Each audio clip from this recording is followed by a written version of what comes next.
7 to 15. It's a car to set, nigga. You know the vibes, nigga. We do this shit.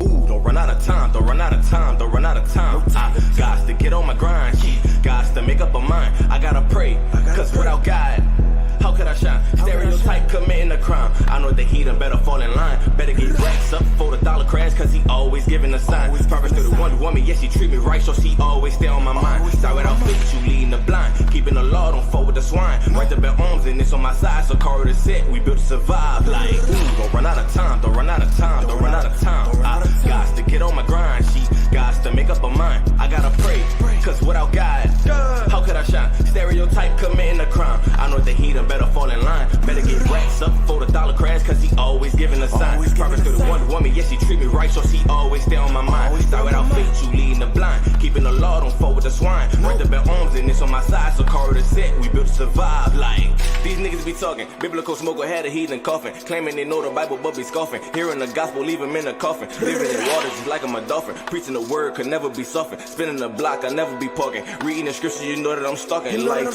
Do what you do, bringing it out with my brother the truth. See me with fringes a ribbon of blue. Stepping on heat is really nothing new. Niggas be tripping, I'm tying my shoe. Scriptures be cooking like they in stew. Catch me at camps, a car with the crew. Beating the case, nobody could sue. Like, do. My brother in danger, you know I'ma shoot. John 15:13, the truth. Later my life, I know he would too. See me be tough, it's stuck like some glue. Chloe the sister, she my laboo. Better repent before it's too late. Cause if you don't, you gon' be doomed. Like, ooh, don't run out of time, don't run out of time, don't run out of time. I got to get on my grind, she got to make up her mind. I gotta pray, cause without God, how could I shine? Stereotype committing a crime. I know the heathen better fall in line. Better get racks up for the dollar crash, cause he always giving a sign. Promise to the Wonder Woman, yes, she treat me right, so she always stay on my mind. Start without faith, you leading the blind. Keeping the law, don't fall with the swine. Right the bell arms and it's on my side, so corridor set, we built to survive. Like, these niggas be tripping. Watching Sakari camp, but ain't listening. Trying to get the laws down, that's the mission. Trying to stop everybody from they sinning. Like,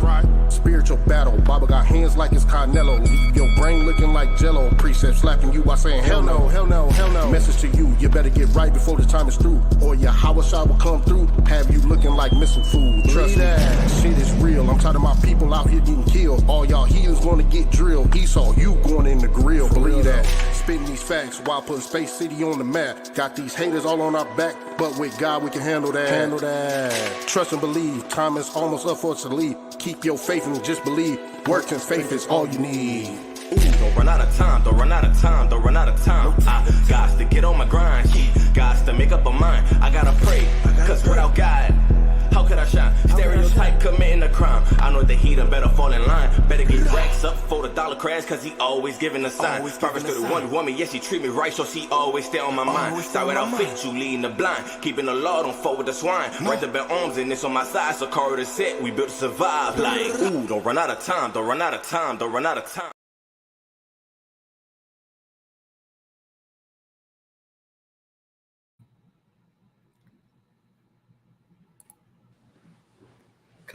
Con.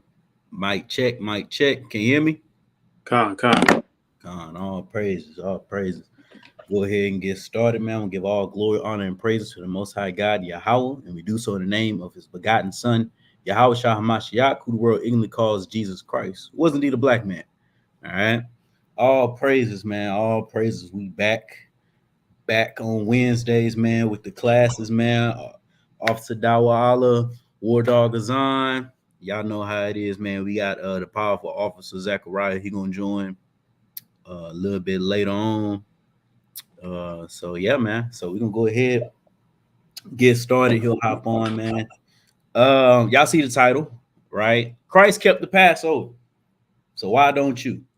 Right? So our Passover here at Sakari, we are 1 month away, 4 weeks away, man, from observing the Lord's Passover, man. All praises to the Most High, right? So we gonna have like a little Passover series leading up to us going to Atlanta, man, and just observing the high holy day, man, the highest high holy day, right? We're gonna observe it, and in the meanwhile, we're gonna push out lessons that's more geared towards the Passover since we're entering into this season, right? And so the first lesson, the first stop is just simply, man, hey, what is the Passover? What is it? When is it? How do we keep it? Right? Because Christ did this. Christ kept the Lord's Passover, man. And if he kept the Lord's Passover and we are supposed to walk even as he walked, right? Then why aren't our people observing the Passover today? Right? So we can go ahead and get started. Azan, we're gonna go ahead and just go to Exodus 12, man. We're gonna go Con. to the first time we see the Passover so that we can understand what it is historically, what was going on, why is it an important today in 2000, so-called 2024, right? As they say. So let's go ahead and start. Let me share my screen.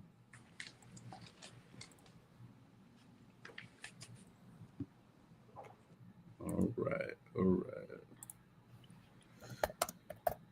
Exodus chapter 12. Con. Whenever you're ready. This is the book of Exodus, chapter 12, verse 1. Mm-hmm. It says, And the Lord spake unto Moses and Aaron in the land of Egypt, saying, This month shall be unto you the beginning of months. It shall be the first month of the year to you. I see hold on, let me add Zechariah on here. Shalom, Zechariah. Shalom, slacking. I'm late. Nah, you good. We just started, literally. All right, cool.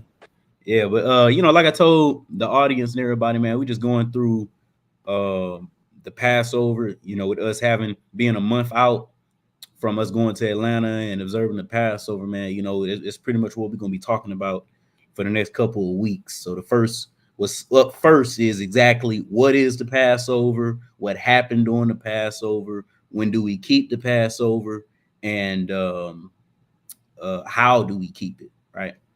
So right now, man, we just in Exodus. So you got anything, as always, man, bring your points up. You on mute? Yeah, I said for to hit the bathroom real quick, but I'm on. Oh, for sure. All right, go ahead, Zon. Con. It says, This month shall be unto you the beginning of months. It shall be the first month of the year to you. So first, the Passover is always it's in the first month of the Hebrew calendar year, right? So they go, or what we went off of back, especially during the time in the wilderness, we went off a lunar calendar. So the Passover is in the first month of that calendar year, right? And we'll get the name of it a little bit later on as we go. But go ahead, Azan, continue. It says, verse 3, Speak ye unto all the congregation of Israel, saying, In the 10th day of this month they shall take to them every man a lamb, according to the house of their fathers, a lamb for an house. Right, and this is in preparations of the Passover, right? And like, mind you, it says the congregation of Israel. So the Passover is not a everybody inclusive event, man. No, this Passover is specific to the children of Israel. And as we go through this chapter, you're gonna see why, right? But first things first, man, the Most High commanded us on the 10th day to go out and to get a lamb. And it's gonna get more specific into this lamb, but the lamb we were supposed to get is a lamb without spot and a lamb without blemish. Right. So go ahead. Verse 4, And if the household be too little for the lamb, let him and his neighbor next unto his house take it according to the number of the souls. Every man according to his eating shall make your count for the lamb. Right. So and the point in this was everybody was supposed to have enough lamb. If you had too much, hey, you were supposed to give it to somebody. If you had too little, hey man, you were supposed to go to your neighbor and ask, hey, do you have something to spare? That's how important this lamb was. This Passover lamb was for us to eat at this solemn feast day. Right. So keep on. Your lamb shall be without blemish, a male of the first year. Ye shall take it out from the sheep or from the goats. Right. And then, as I mentioned before, and we're going to explore these topics more as we get closer to Passover, but just to give y'all like a spoiler warning, right? This lamb here is supposed to represent Christ. It's supposed to represent the Davidic Messiah that is to come, right? So keep on. Gone. And ye shall keep it up until the 14th day of the same month. And the whole assembly of the congregation of Israel shall kill it in the evening. Right. So the commandment was to take this lamb at day 10, right? Take it, nurture it, and then by the 14th day is whenever the whole assembly of Israel is supposed to kill their lambs to be in the process of eating it or partaking it. Right. Keep on. And they shall take of the blood and strike it on the two side posts and on the upper door of the houses wherein they shall eat it. Keep on.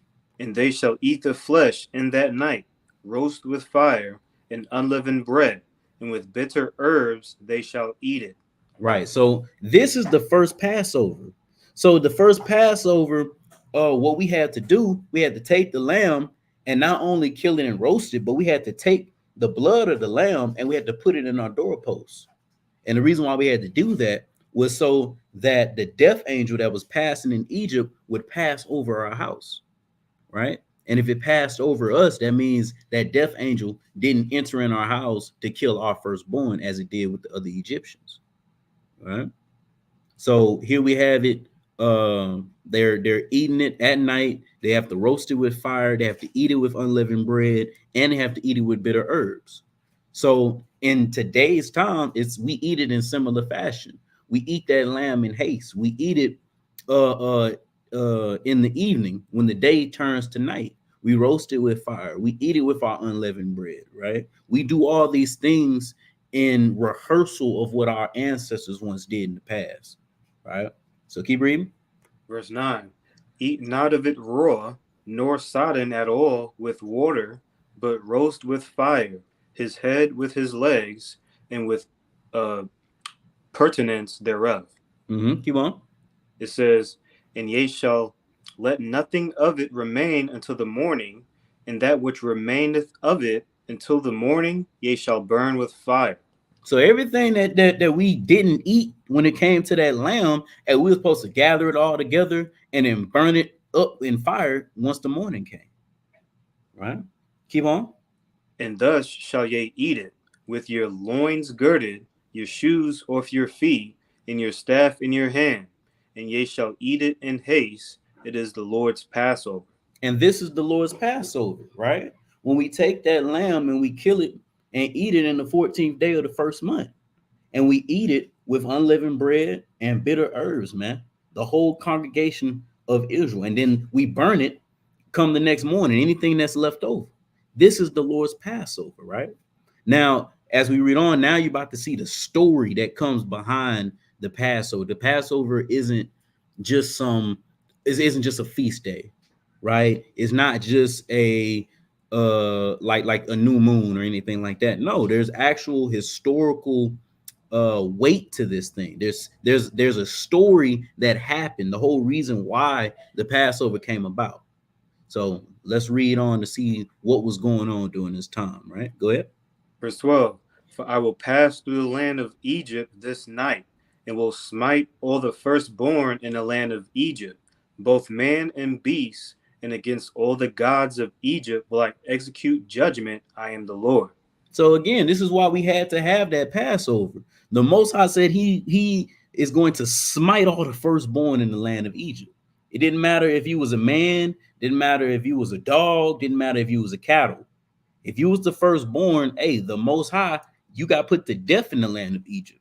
The only people who wasn't put to death were those who were obedient and had that true faith to partake in the Lord's Passover. That's why this event is so important. It's so important because this was the last plague that the Most High sent upon Egypt. The last one. And the last one, hey, he did a lot of killing, man. He executed a lot of judgment. But to those who was his obedient servant, hey, man, they got spared. So in like fashion, this is what we have to do now in Babylon, in America. We have to be obedient and we have to have faith in God, just like our ancestors did in the first Passover. And what was their reward? They were spared. They were spared when the land of Egypt was trodden down, when it was smitten with death all over the place. Right? So whenever you partake in the Passover that's coming up, these are the things you got to remember. These are the things that you got to remind yourself, right? You got to remind yourself that as long as you put trust in your God, man, in Yahweh, hey, everything gonna be all right. Just like it was with our ancestors who were obedient, who ate the Passover and put the blood on their doorposts. Right? So keep on reading out. Verse 13, and the blood shall be to you for a token upon the houses where ye are.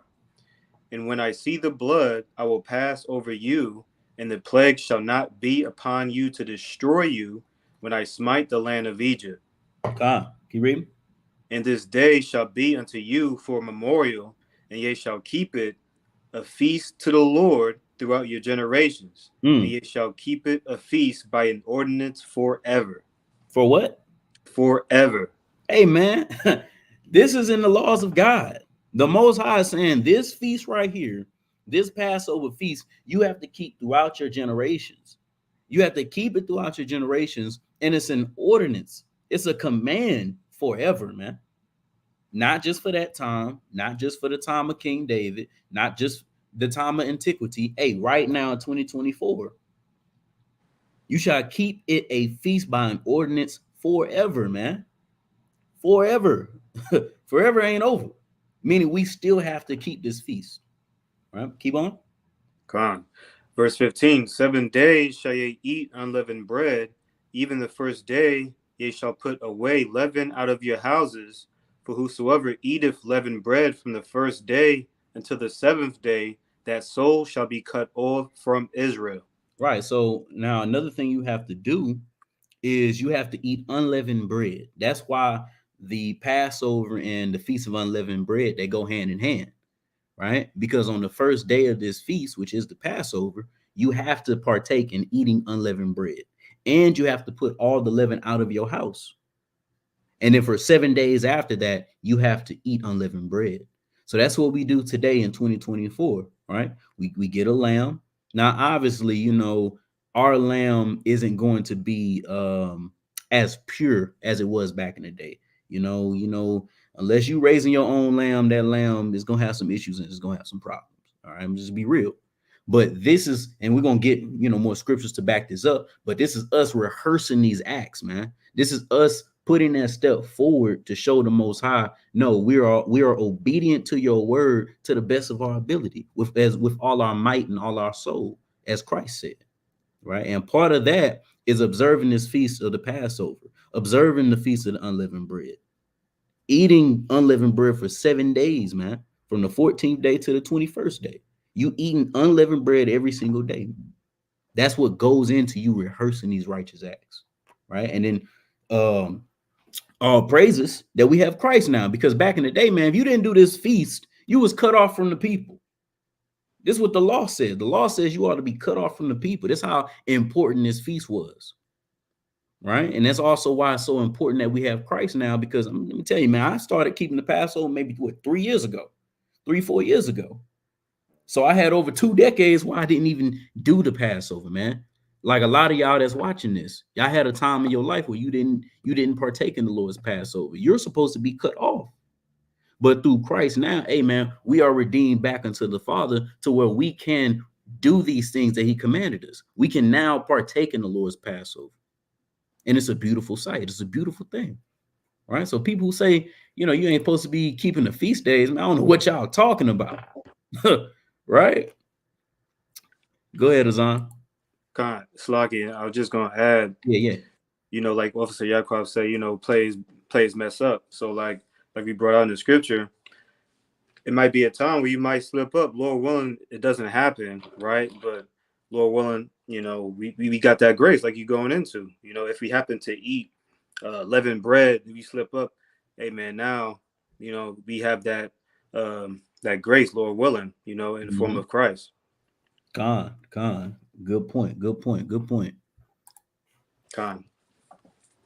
Verse 16, it says, and in the first day there shall be an holy convocation, and in the 7th day there shall be an holy convocation to you. No manner of work shall be done in them, save that every man must eat, that only may be done of you. So in this feast, you got the first day of the feast and the last day of the feast. You can't do any work. It's a Shabbat. You don't do no work. You you rest. You have a holy convocation, meaning you go and you fellowship with your family. You go and you fellowship with your brothers, man. That's what this is all about. Us being one cohesive family, 12 tribes that make up one nation, 12 nations that make up one larger nation. That's what this is about, right? Keep reading. Con. And ye shall observe the feast of unleavened bread. For in this self same day I have brought your armies out of the land of Egypt. Therefore shall ye observe this day in your generations by an ordinance forever. Hey, and there it is again. We have to observe this by an ordinance forever. Why? Because the Most High rescued us out of slavery. He rescued us out of bondage. He said, I brought your armies out of the land of Egypt. That's why this has to be in remembrance, because he took all 12 tribes, the entire nation of Israel. He took us out of a place that subjugated us, out of a place that disregarded us, a place that had us as the lower tier citizens, a place that had us in rigor, right? And all these things should sound familiar because here we are today in a similar conditions. This is why we have to call to mind what happened in the past, because it's the same thing that's going on now in the present. Keep reading that. Con. In the first month, on the 14th day of the month at even, ye shall eat unleavened bread until the 21st day of the month at even. Mm-hmm. 7 days shall there be no leaven found in your houses, for whosoever eateth that which is leavened, even that soul shall be cut off from the congregation of Israel, whether he be a stranger or born in the land. Right. And don't get hung up on the strangers here. We're gonna look at it even more in depth, right? But the stranger here is not talking about a heathen. Here we go. It says stranger. No, it's talking about a sojourner or a foreigner, right? Somebody. If I'm in where the Judites stay and where the Judites live, but I'm a Gadite, right? I'm a stranger to these Judites. These Judites don't know me like that, right? But even though I'm here in the land of Judah, in the land of the Judites, hey, I have to do the exact same thing that they're doing. Hey, it's the Passover time. Hey, what is your house? Hey, I'm with you right now, right? That's what it means when it says, hey man, even that soul will be cut off, whether it be stranger or born in the land, because even if that foreigner comes into your house and he's not eating the Passover with you, or he's eating some leaven in your house, guess what? Hey man, he had to be cut off. All right, keep reading. Verse 20, ye shall eat nothing leavened, in all your habitations shall ye eat unleavened bread. It says, then Moses called for all the elders of Israel and said unto them, draw out and take you a lamb according to your families and kill the Passover. It says, go to you're gonna read down to verse 36. Verse 22. And ye shall take a bunch of hyssop and dip it in the blood that is in the basin, and strike the lintel and the two side posts with the blood that is in the basin, and none of you shall go out at the door of his house until the morning. Mm-hmm. It says, for the Lord Yahweh will pass through to smite the Egyptians, and when he seeth the blood upon the lintel and on the two side posts, the Lord will pass over the door and will not suffer the destroyer to come unto your houses to smite you. And once again, man, this is when you really analyze the Passover and what was going on in Egypt, it mirrors today. It mirrors today. And like I said, I know I keep saying I'm kind of jumping the gun, but it's all hinging on your faith. It all hinging on your faith. If you don't believe in the Most High, if you don't believe the Most High's words, especially if you was an Israelite listening to everything Moses is talking about, if you don't believe it, guess what? You're not putting blood on your doorposts. That's weird when you think about it. You just killed an animal and put it on the posts of your door. Wow. But these Israelites, man, they had to have the faith to do that. They had to have the faith to eat that Passover. And what was their reward? The destroyer did not enter into their house. It's the same today. Your reward for your faith in the Most High, for your faith in Christ, for your faith in his word and these scriptures, that is what's going to prevent the destroyer coming into your house. That is you being obedient, man. Not you trying to cut an Israelite, or you trying to one up, brothers that are half your age because they know the Bible more than you. No. What you need to do, you blacks, Hispanics, and Native Americans, you need to pick up this book and you need to live it. And what's part of you living this book? Keeping the Passover, so that the destroyer doesn't come to you and destroy your house, man. He doesn't have to physically kill you. He can mess up your financial situation. He can put an illness upon you and your family. He can cause you to really go through the ringer, man. So why even go through all that when you can avoid it just by being obedient unto God? Just like these Israelites was when they participated in the Passover. This is what we have to constantly remind ourselves when we get into this time frame. It's Passover season, man. This is the season where your faith has to be 100% on point. Can you read not?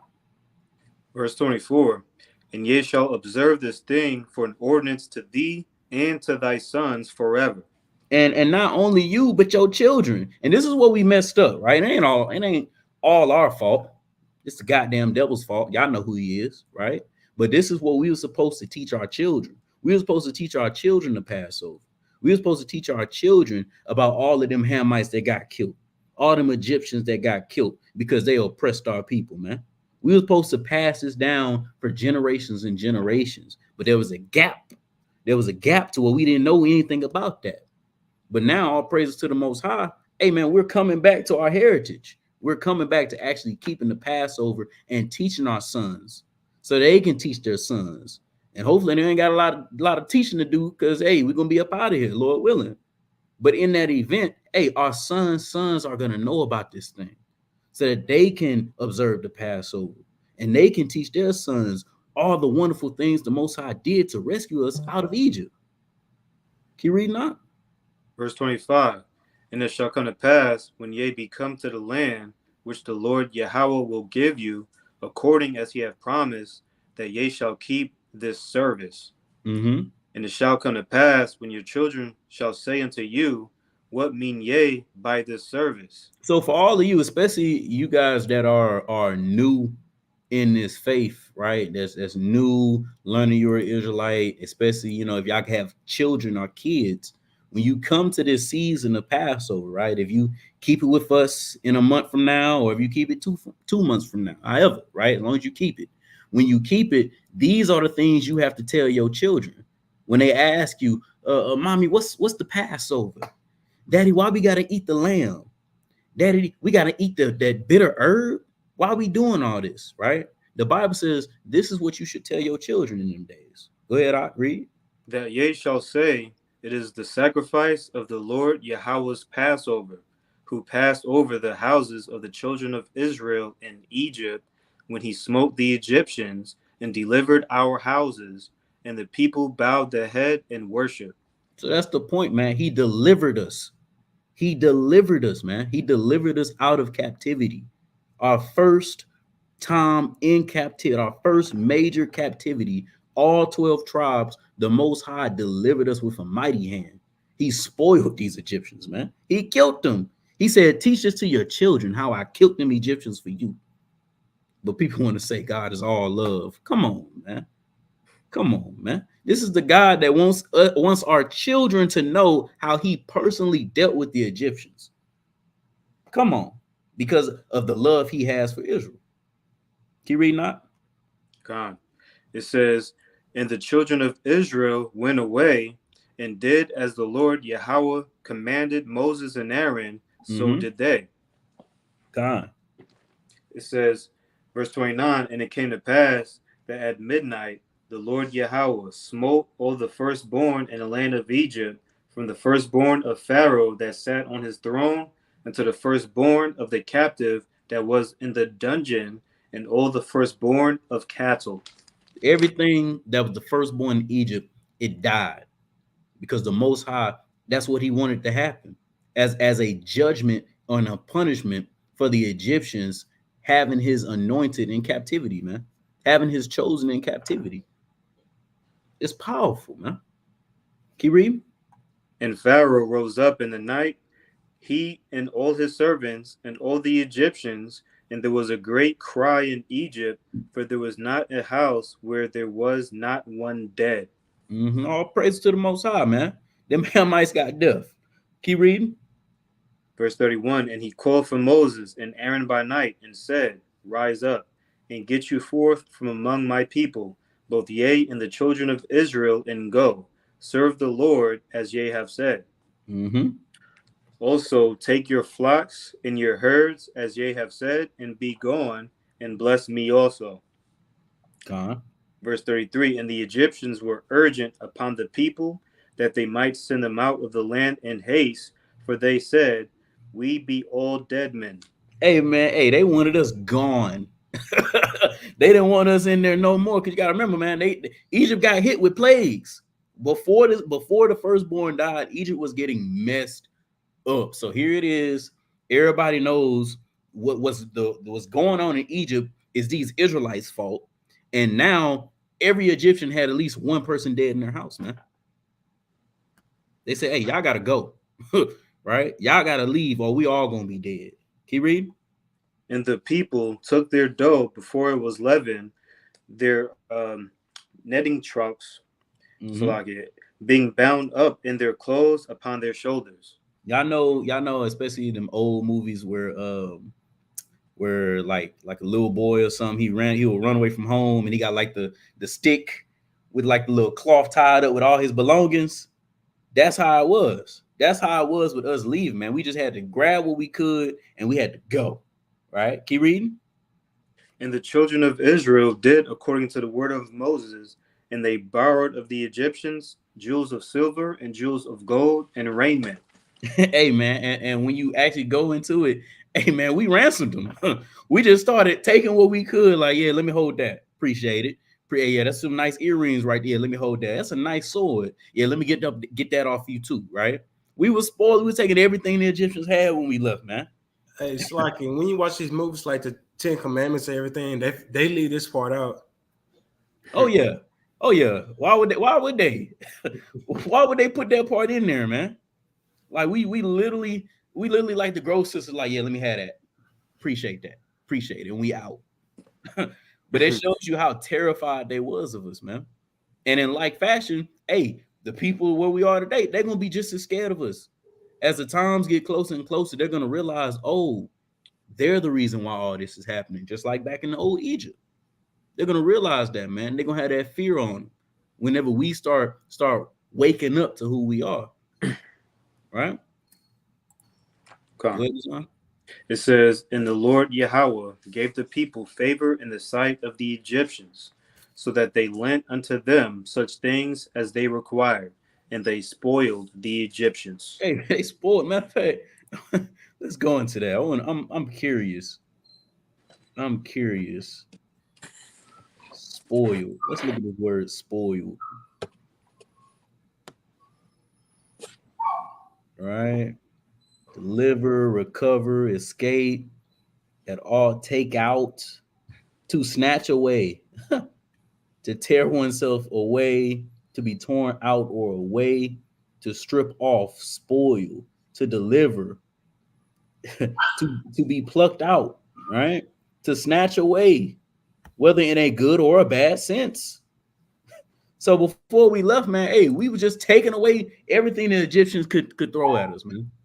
Let me have that, right? Keep reading that. Well, that's about it. Now jump to, because we're gonna deal with who can actually participate in the Passover, right? So jump to verse 43. Come. Verse 43. And the Lord said, verse 43. Yeah, 43. It says, Exodus 12, verse 43. And the Lord Yahweh said unto Moses and Aaron, this is the ordinance of the Passover. There shall no stranger eat thereof. Hey, so the stranger can't eat of the Passover, right? Now let's go into this word stranger. Right? Now, is this the same stranger I spoke about before? Let's see. No stranger. Here it is. H5236. Nakar. Strong's H 5236. Nechar. Nechar. Right? And what is this? Foreign, alien, right? A foreigner, alien, strange or stranger, heathendom. So this is a heathen, man. No stranger, no heathen, no non-Israelite can eat of this Passover. It's not for them. The Passover isn't for the heathen, right? So when we go back, and that's how you know this stranger isn't talking about an Israelite stranger, because before, and you're gonna see a little bit later, it says, whether he be a stranger or not, he has to eat this Passover. But here in verse 43, it says no stranger can eat thereof. But that is Nakar. Whenever you see Nakar in the scriptures, that is exclusively talking about the heathen. An Israelite is never in the Bible, and I dare somebody to find it. An Israelite is never in the Bible referred to as Nakar, right? So that's how we know that the heathens, non-Israelites, they cannot partake in the Passover. Right? Keep on out, keep reading. Verse 44, but every man's servant that is bought for money, when thou hast circumcised him, then shall he eat thereof. And that's another requirement of the Passover. One of the requirements of the Passover is that you have to be circumcised. You got to be snipped, right? If you are not circumcised, you cannot eat of the Lord's Passover. You can't. It's against the law. Right? Keep reading that. A foreigner and an hired servant shall not eat thereof. Mm-hmm. In one house shall it be eaten.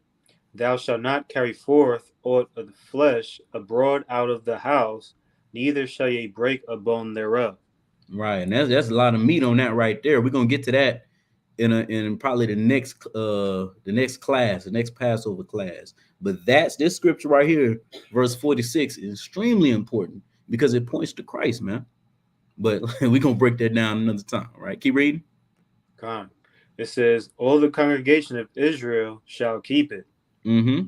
And when a stranger shall sojourn with thee, and will keep the Passover to the Lord, let all his males be circumcised, and let him come near and keep it, and he shall be as one that is born in the land, for no uncircumcised person shall eat thereof. So no uncircumcised person can eat this Passover, right? But here's the stranger again. Now wait a minute, right? In verse 43, it says, no stranger shall eat thereof. But here we are in verse 48, and it says, when a stranger shall sojourn with you. So what's going on? Let's look at this word stranger, right? Let's look at this word stranger. Just say right? Yep, it's R. Yeah. H1616. It's not Nakar like we just saw. It's a different word for stranger here in the Hebrew, right? Play this. Strong's H1616. Gar. Gar. Gar. Now and let's the see form just below that, Gair. the hell. Gair. Hey, it's like when you looked it up, Yeah, go to the Hebrew lexicon. Mm-hmm. Go down some more. It's gonna be under there, right? Go down some more. The Hebrew. Go down. Yeah, I gotta show. Down some more. No, it's the next. It's gonna be the next tab. Hold on, I know where to get it faster. You looking at the one in Exodus 12? Yeah, but it's telling you the foreign living outside his own country. Right. This is 48. Where is that?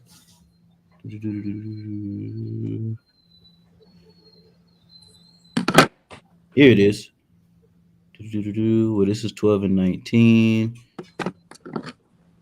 And this is usually of Israel. Yep. Yeah. Dwellers in Israel with certain conceded, non-inherited rights. Yeah, this is an Israelite foreigner. That's what this is talking about. Even so, if you've been, you went to a distant land, you got something going on, or you're just unfamiliar to the people, and yet you're still an Israelite, you're considered a stranger, and that stranger has to be circumcised to eat the Passover. But the other stranger in the car, which was a heathen, it flat out said, hey, they cannot eat. No matter they're circumcised or not, they can't eat at the Passover, man. All right, so that was a good one, Zechariah. I never looked at the lexicon for that. Yeah, let's go. I'm looking at it now. It says sojourner, stranger, foreigner, a person living out of his own country. So it's going to be somebody that's not living in their own country. So similar to like how we in Sequoia, we go to Atlanta every year for Passover, we would be considered strangers, but no, we're circumcised, we're just foreigners. You know what I'm saying? Facts. Yeah, that's a great point. Us going to Atlanta, we're strangers in Atlanta. You know what I'm saying? And yet, hey, we have to be circumcised to eat this Passover. Right, right. So Zon, go ahead, finish it out. Verse 49 says, one law shall be to him that is homeborn, and unto the stranger that sojourneth among you. And we just talked about the stranger, right? It's the same law. So the one that's homeborn, you got to be circumcised, and the stranger that's subjoining with you, he has to be circumcised, and all y'all got to follow the ordinances of the Passover. Right? Keep reading.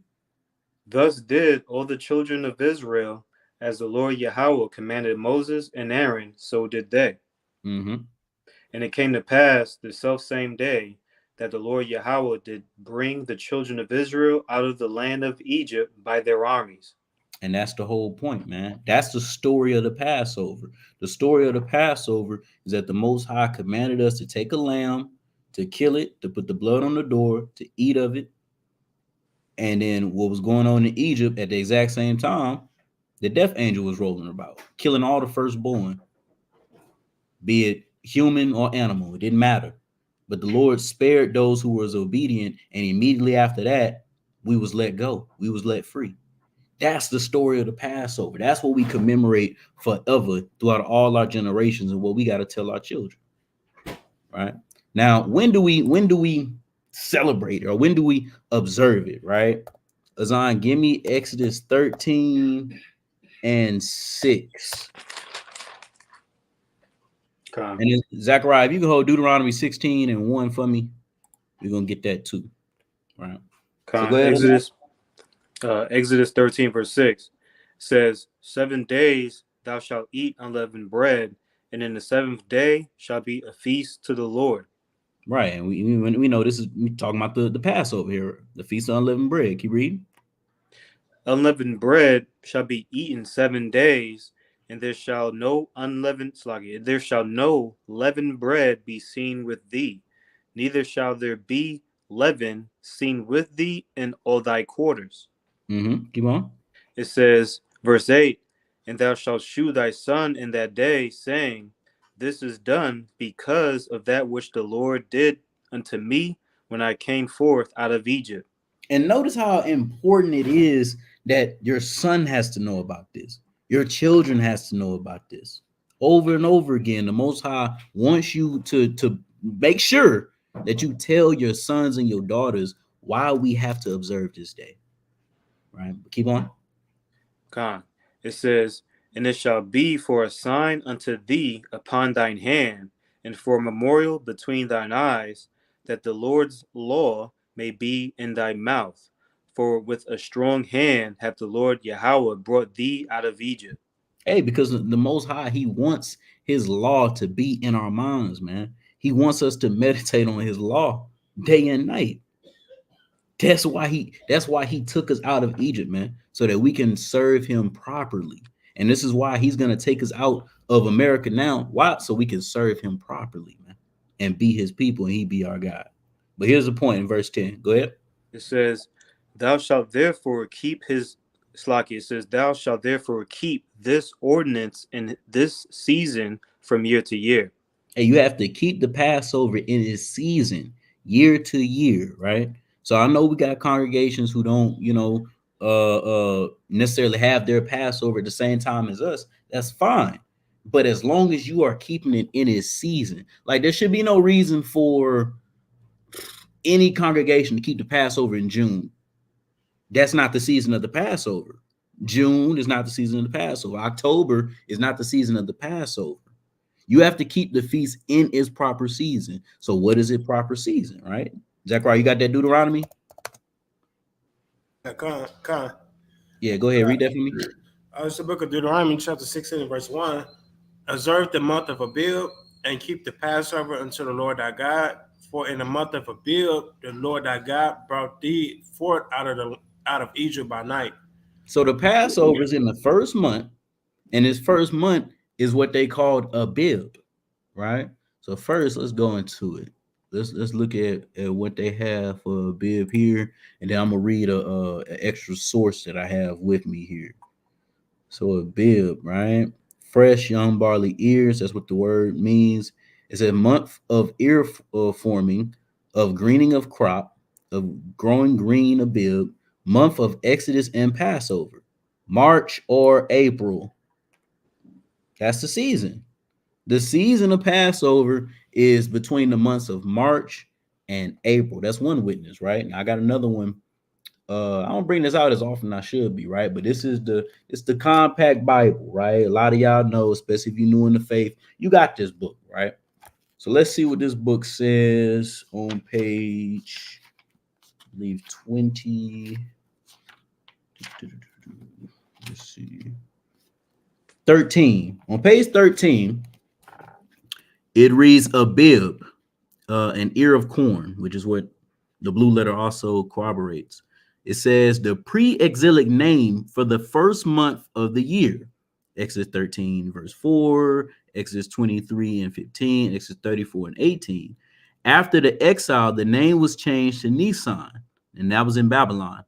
It fell about the time of our March and early April.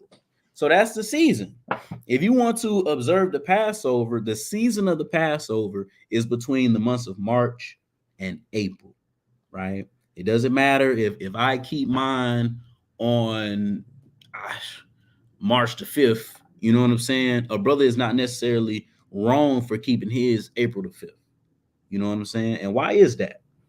Why is that? Why is it that we don't necessarily have to 100% be on point? Why? Because we're rehearsing the righteous acts, right? Somebody give me Judges 5 and 11.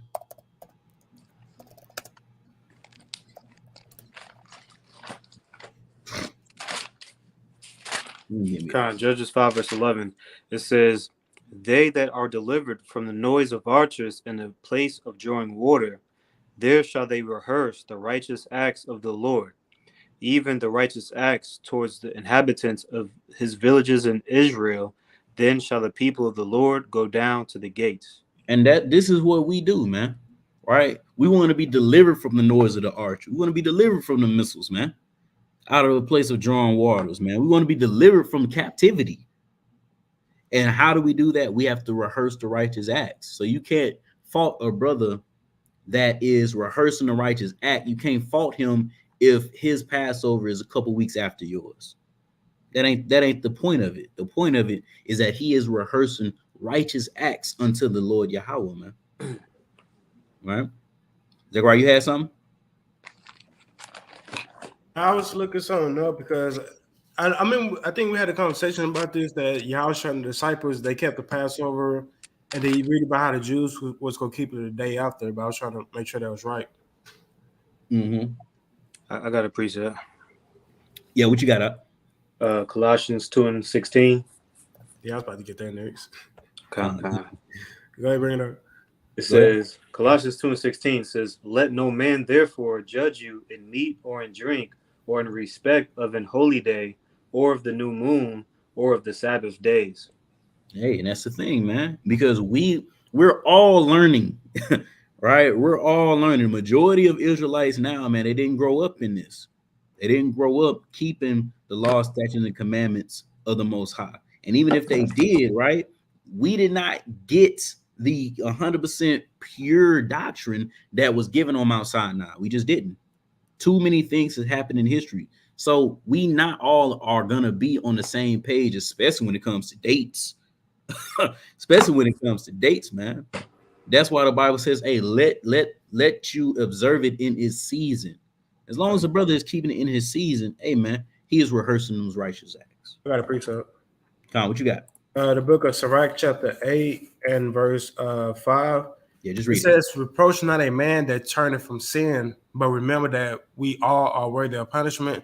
So going into the what the brother is saying, just because a brother might keep his in March and some other cats might keep theirs in April, even you rehearsing these righteous acts, that's you returning away from sin.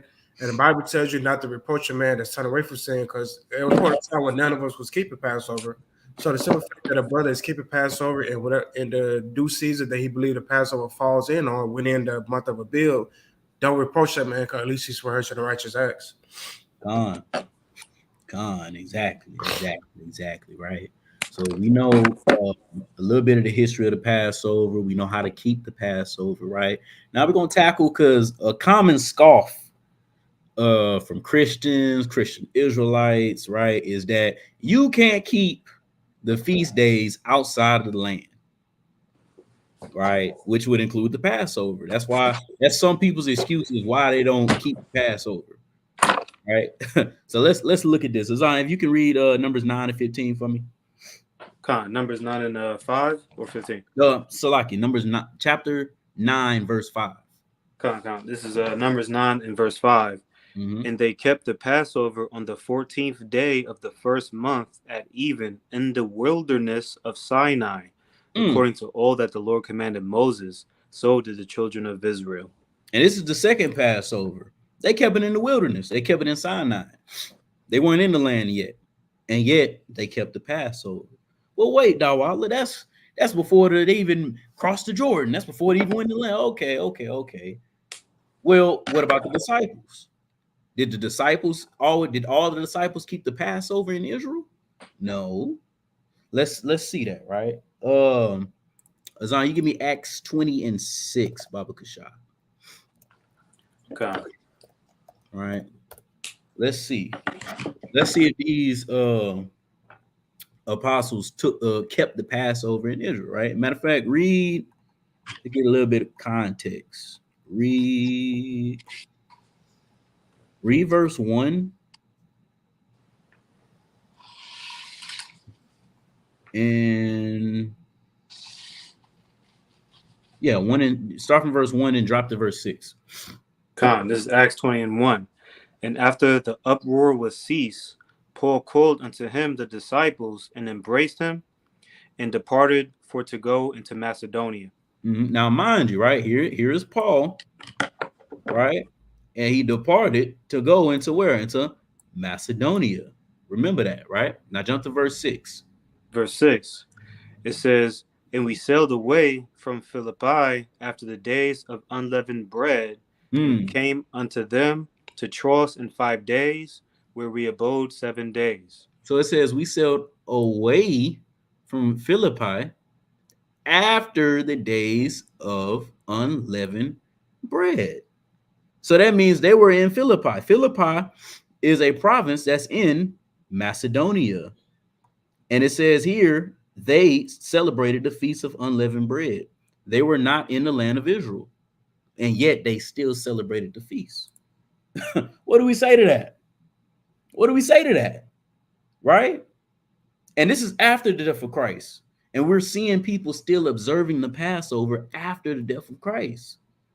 So this whole thing of, Christ is my Passover now, I don't got to keep the Passover. You are incorrect. Because here we see the apostles, specifically Paul.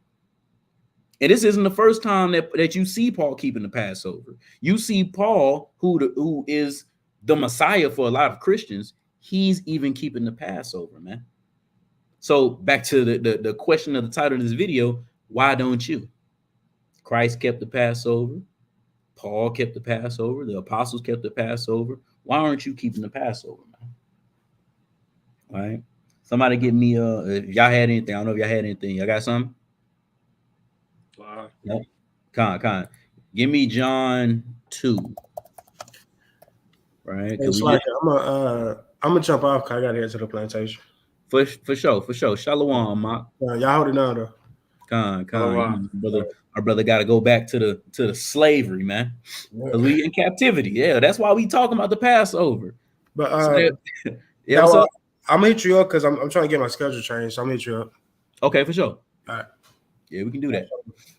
But hey, this is why we gotta observe the Passover, man, because we want the Most High to take us away from this captivity. Our brother got to jump off the log, right, edifying the sheep, because he got to go work for the devil. That's captivity. That's captivity. This is why we have to keep this Passover so that we can get to the second Passover, man. So that we can get to this second Exodus, so we can leave this place. It don't make no sense, man. It's almost 8 o'clock here, and our brother got to go to work. He got to go work for the white man. He got to go work for them just to give his money right back to them. Come on, man. Come on. This is why we need the Most High to save us from this captivity, as he did back in Egypt. But back to the lesson, man, right? So we seen Paul and the apostles keeping the Passover. Now, what about Christ? Christ kept the Passover. Azan, read verse 13 for me. St. John 2, verse 13. And the Jews' Passover was at hand, and Yahushua went up to Jerusalem. Hey, he went up to Jerusalem. He went up to the Passover to keep the Passover and to teach. Why? Because remember, the first and the last day is what? A holy convocation. So let's jump down to verse 23. It says, verse 23, it says, now when he was in Jerusalem at the Passover and the feast day, many believed in his name when they saw the miracles which he did. Hey, they believed on his name, and he's at the Passover. He's keeping the Passover, man. Shoot, the whole Last Supper is the Passover, which we're going to touch on later. But the whole point is that Christ kept this feast day. He kept this high holy day, and we're supposed to walk as he walked. So why aren't we? Why aren't we? If you are a Black, Hispanic, or Native American, and you're not walking as Christ walked, if you're not keeping the Passover, you're not a true Christian. Because a true Christian, a true follower of Christ, they are going to keep the Passover, man. That's just what they're going to do. I was looking for something. I don't know if you had anything, Azan. Was we you was gonna get Leviticus 23 at the next topic or the next installment? Nah, I mean we still can. I was looking for. I might just drop it because I've been mentioning it a lot. Yeah, I'm just gonna drop this.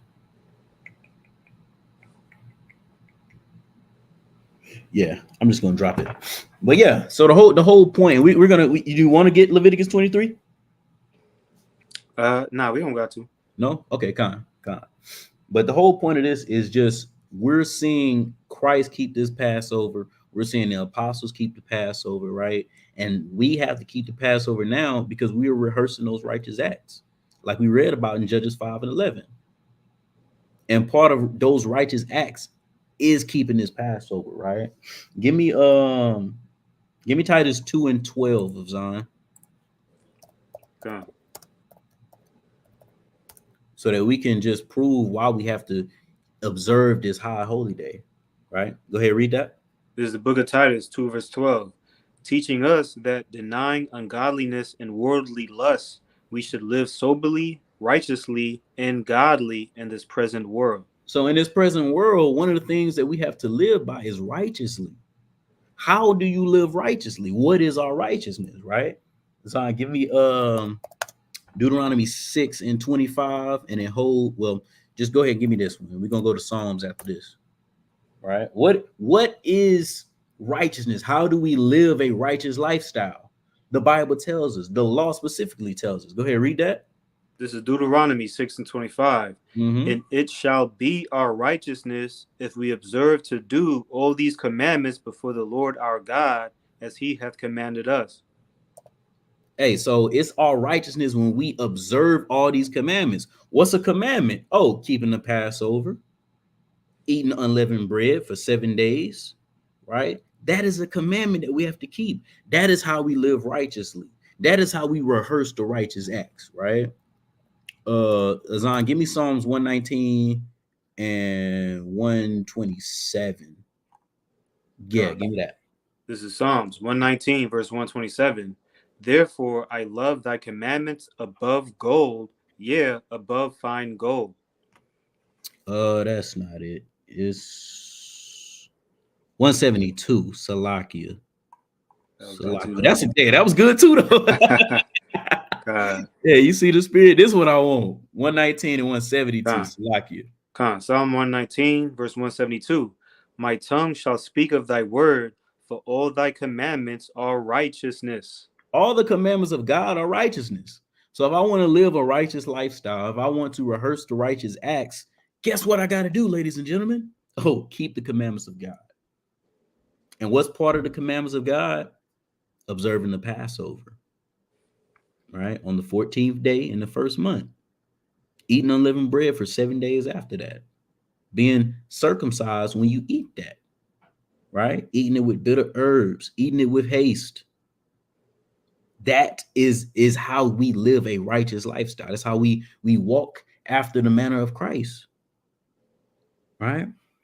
So now that we know what it is, we know the history, we know why do we have to keep it, right? Now we're going to touch on what you have to do when keeping it, or where your mindset is supposed to be when you keep this feast. So Zion, give me 1 Corinthians chapter 5. Start at verse 6. Well, start at verse 7. This is 1 Corinthians 5, verse 7. It says, purge out therefore the old leaven, that ye may be a new lump, as ye are unleavened. For even Hamashiach, our Passover, is sacrificed for us. So you got to purge out that old leaven, man. When Passover time comes, you have to do some serious self-reflecting. You have to, everything that is wicked inside of you, everything that is contrary to the laws of God inside of you, you have to put that off, man. You have to put that leaven away from you, and you have to renew yourself every year, really every day. But when it comes to the time of the Passover, even more so. The Passover is the time where you do a complete, total self-reflection of yourself, of your life, of your walk in this truth. That is what you have to do so you can purge out the old leaven that's been building up inside you. Keep reading. It says, verse 8, therefore let us keep the feast not with old leaven, neither with the leaven of malice and wickedness, but with the unleavened bread of sincerity and truth. So you have to be sincere. When you partake in the Lord's Passover, you have to be sincere. You can't be eating it just because, oh, it's a fad, or oh, I found out I was a Hebrew Israelite, so now I have to do this feast, even though I don't care about this feast. No, you have to eat this feast, this unleavened bread, this Passover lamb with sincerity and truth, man. You cannot eat it with malice and wickedness. What is malice? Wickedness is self-explanatory, but let's look at malice, because it's important, because it's something that we can't have when we eat this Passover. All right. Let's see, malice. Look at this: evil, wickedness, depravity, wickedness that is not ashamed to break laws. What do we do with that, right? Badness. Come on, man. Naughtiness. What in the Bible could land you as being naughty? Oh, not listening to God. Right? Look at this. This is the lexicon, wickedness or depravity is 1 Corinthians 5 and 8, right? The verse that we're on. Look at the definition. Just to confirm that it is what it is. Let's go. Look at this. Wickedness that is not ashamed to break the laws. What laws? The laws of God. So when you eat this feast, man, it says, hey, without any malice, meaning you cannot have the notion of I can just break the laws of God. You cannot have that. Meaning what? You can't sit up here and eat the Lord's Passover thinking you can eat pork. You can't sit up here and eat the Lord's Passover thinking you can smoke weed. right? Ooh, I got another one that's gonna step on some toes. Man, you ain't even supposed to be eating that Passover if you don't believe a man can have multiple wives. Yeah, I said it. I said it.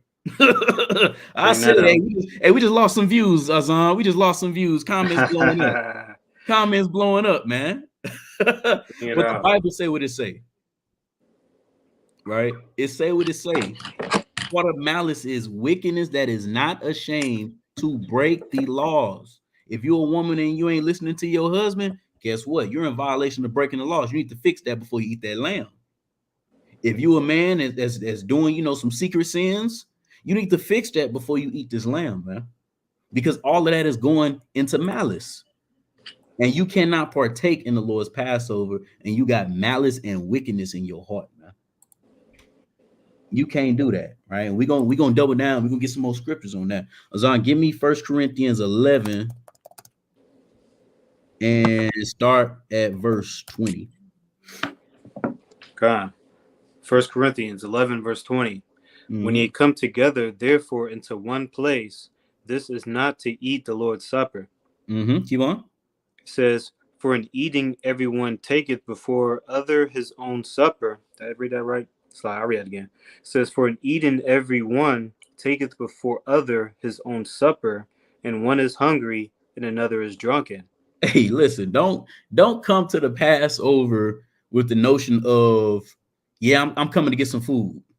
Yeah, I'm coming to drink the wine. Yeah, I'm coming to tee up. No, man, this is a solemn assembly. Solemn meaning what? It's serious. It's serious because we're remembering when the Most High saved us out of our captivity, man. He saved us out of a gruesome captivity. We're remembering that. On a deeper level, hey man, we're commemorating Christ, which again that's for next class, right? But the whole point is this feast is not something, it's not a tee up or a kickback, anything like that. No, when you are at the Lord's Passover, man, hey, you have to be serious. This is not a buffet, right? This is not Golden Corral, Golden Chick-fil-A. This is not none of that. This is the Lord's Passover, man. Right? Keep reading. God. It says, verse 22, what? Have ye not houses to eat and to drink in? Or despise ye the church of God, and shame them that have not? What shall I say to you? Shall I praise you in this? I praise you not. Hey, listen, man. Paul is on them right now, man. He's saying, what, you ain't got no food at your house? You ain't got that good drink at your house? What you coming up here to the Lord's Passover for, to eat the Lord's Supper for, and all you worried about is eating and drinking. You trying to get drunk, man. You trying to tee up, man. That's not what this Passover is for. You got to check yourself before you eat that lamb, right? Azan, jump down to verse 27. Come. Verse 27, it says, wherefore, whosoever shall eat this bread and drink this cup of the Lord unworthily shall be guilty of the body and blood of the Lord. Hey, man, you're guilty of Christ's death when you eat that Passover unworthy. You're guilty of putting him up on that cross, man, when you eat the Passover lamb unworthily. That's why it's such a serious offense. That's why you can't eat it with malice in your heart, with wickedness in your heart, when you have no shame to break the laws of God. When a person like that eats that lamb, you're spitting in the face of Yahweh Shah. You're guilty of the same blood and the same body that those who hung him there are, man, because you eating this unworthy. That's why it's such a crucial thing, man. I don't even tell my family about the Passover. Like, I don't talk about the Passover like that with my family because I can't just invite them to this feast because they cannot eat this lamb unworthily. I'll tell them about tabernacles and dedication and trumpets, but when it comes to this right here, no, we got to have a serious conversation because you can't just be willfully breaking the laws of God and you're trying to eat his Passover. It don't work like that. It don't work like that, right? And when we keep reading, it's going to tell you why. Keep reading out. It says, verse 28, but let a man examine himself, and so let him eat of that bread and drink of that cup. Which is why I said, man, you have to examine yourself before you eat this lamb. We're entering into the season of Passover. It's examination time. Where am I in this walk with the Most High? Where's my faith at? Right? Where are the areas where I'm lacking in? Where are the areas that I can improve in? How can I help the body even more so? Am I doing anything that's a disservice to the body? If I am, how do I correct that? Is my wife doing a service to the body? No? Okay, I need to correct that. Me being the man of my house, right? These are the things that you have to ask yourself. Is my children following the laws of God? Right? Do my children know about the Passover? Do my children know about Yahweh Shah? And if they don't, that's a reflection of you, brother.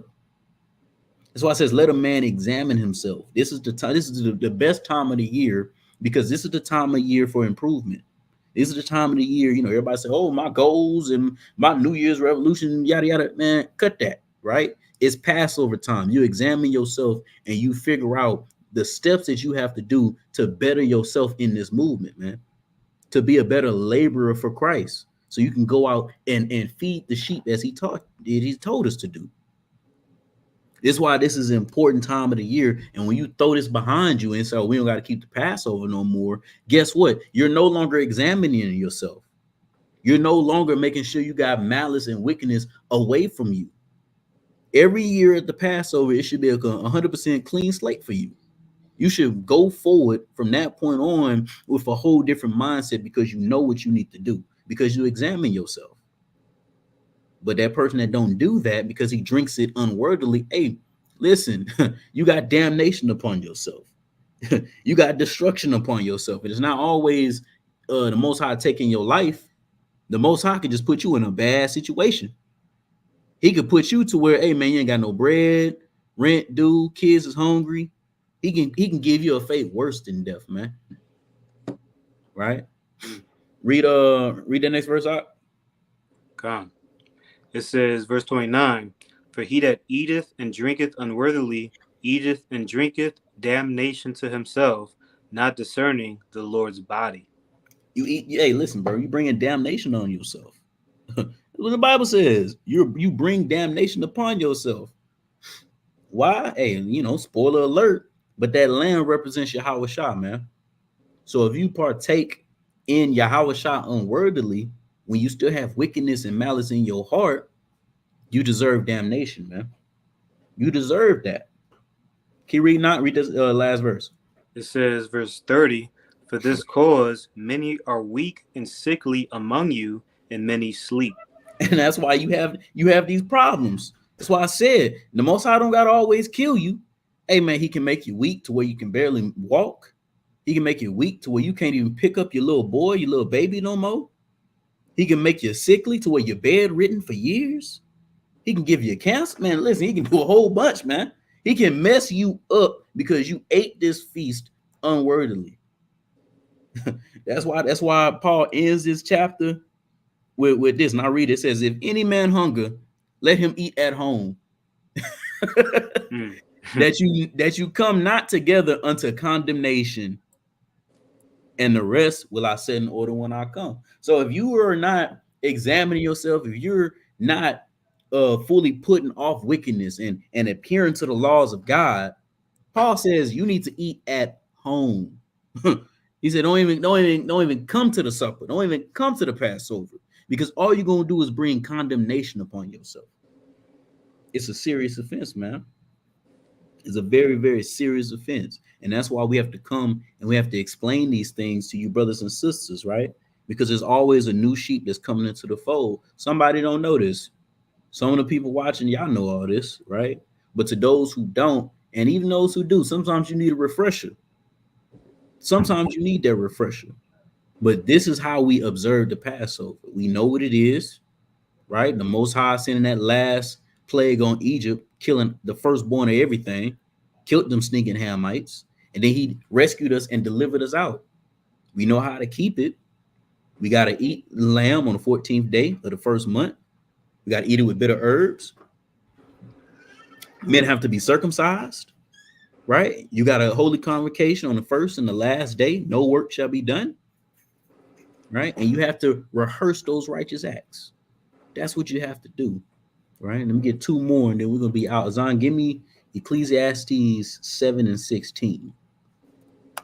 Right? Because we say you have to rehearse these righteous acts. And because of where we are in captivity, there's gonna be things that we cannot do 100% right, such as getting the lamb without spot or blemish. Unless you are raising that lamb yourself, you have no clue you have no clue, you have no control over the lamb that you get, right? We're not in the land. Some brothers might have certain situations going on to where they can't even observe it, you know. Them things you don't need to destroy yourself or bring yourself low because now you thinking, oh man, we didn't get a lamb without spot. The Passover don't even count no more. You being over righteous, brother. You being way, way, way too much over righteous when the whole point is you being obedient unto God. You rehearsing these righteous acts so that you can show your faith and show your love to the Father. That's the point, not the nitty gritties, man. You could thank Christ for that. That's the true purpose of Christ. The true purpose of Christ wasn't to say, hey guys, the Passover is no more. The true purpose of Christ was to say, hey, listen, even though you didn't do the Passover 100% right to the T according to the law, you still attempted it. And I rock with you for that. I'm going to put in a good word to my Father with you. That was the purpose of Christ, man. So read Ecclesiastes 7 and 16. Ecclesiastes 7 and verse 16. Mm-hmm. Be not righteous over much, neither make thyself over wise. Why shouldest thou destroy thyself? Why destroy yourself, man? Why destroy yourself? Because you're looking at every single details of the Passover and you can't even adhere to it. Why? Your focus needs to be, let me to the best with all my heart and all my soul. That's what you got to use now. Because I tell you, boy, scoffers are tricky. Scoffers, they'll take every where's to the best of your ability at in the Bible. Okay. Let me rephrase that. With all your heart and all your might, like Christ said, you need to keep this feast, man. That's what you need to do. Right? Let me get one last one. Zon, give me one of my favorite chapters in the Bible, Hebrews 11 and verse 23. Because this is the whole point of keeping it. The whole point of keeping it. Oh man, did I just go? Can you hear me, Azan? I can hear you.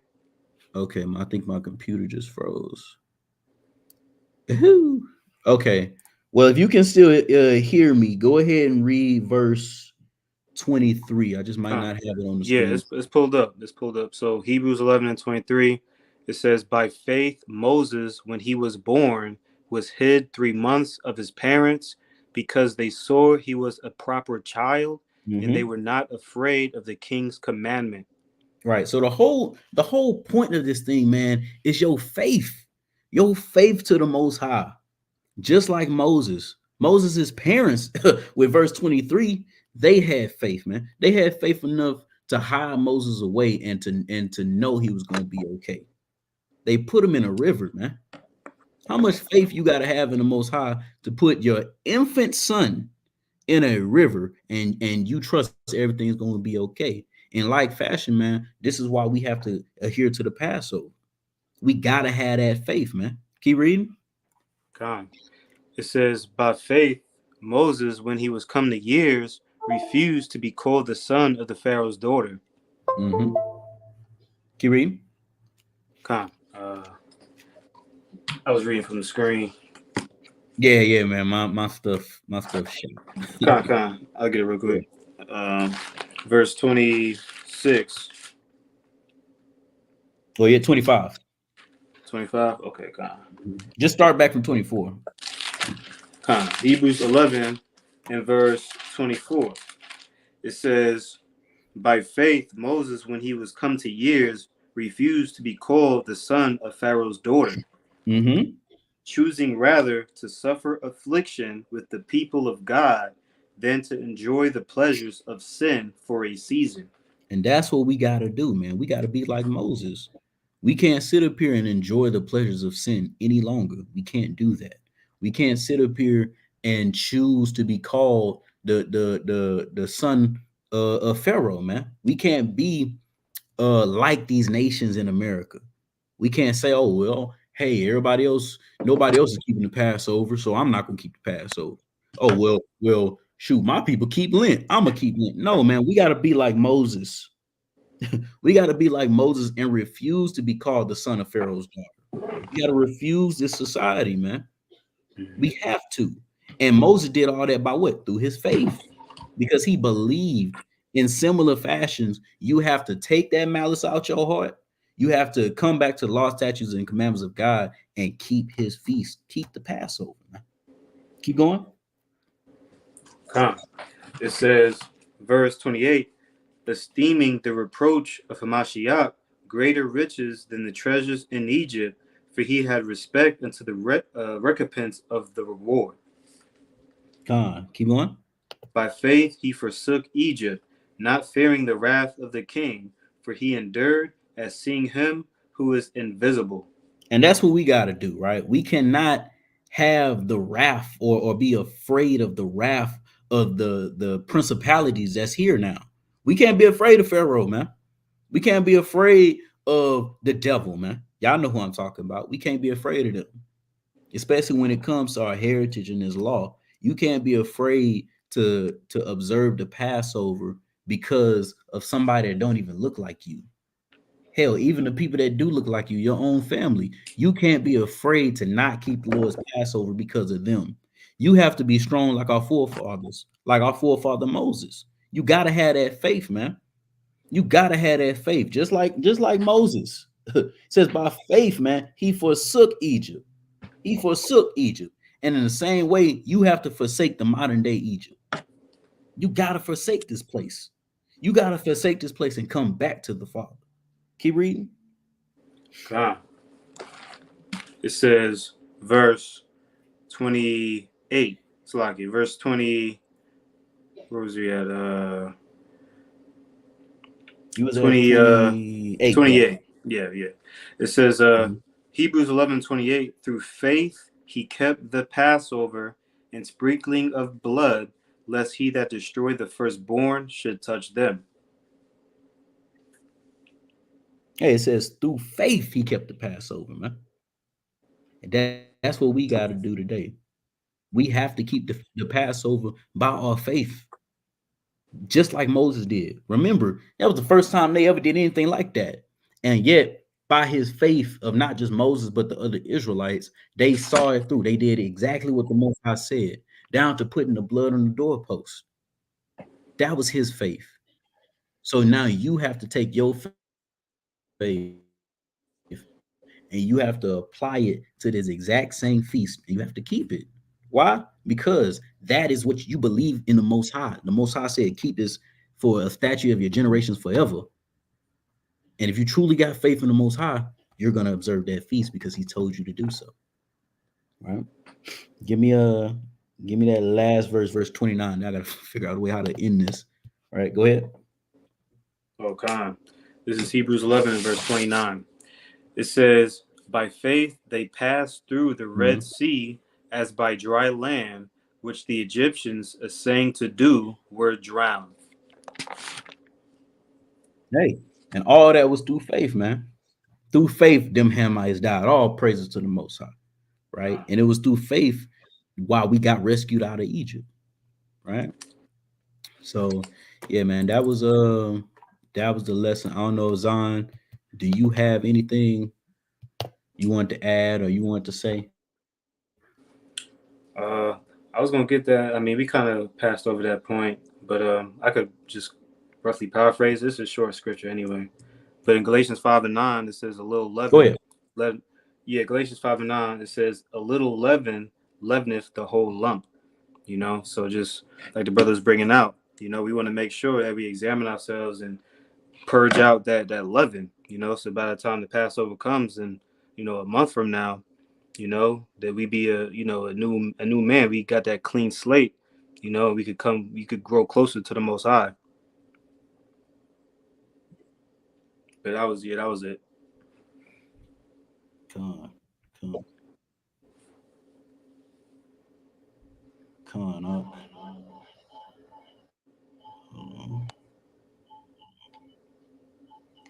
Hey, do you have power to end the live? I could just I could leave, but I'm gonna have to probably sign in through your I guess through the whichever email you use to go into the StreamYard. Yeah, because I can't do too much on my computer here. I tried to log in, but You should be able to do no, it it's from your not. phone. Well, I'm on my phone. I don't know. I'm probably just gonna have to just shut the computer down and just pray that that is saved, right? So yeah, Con. that's what we're gonna do. I'm just gonna close it and hopefully it just saved, right? So hey man, with that, I hope you guys were edified, man. I hope you understood about the Passover a little bit more. And hey, we're just gonna continue with the series, right? So I want to give all glory, honor, and praise to the Most High God, Yahweh, by Shema Mashak Yahweh Shah, and I say Shalom. Shalom.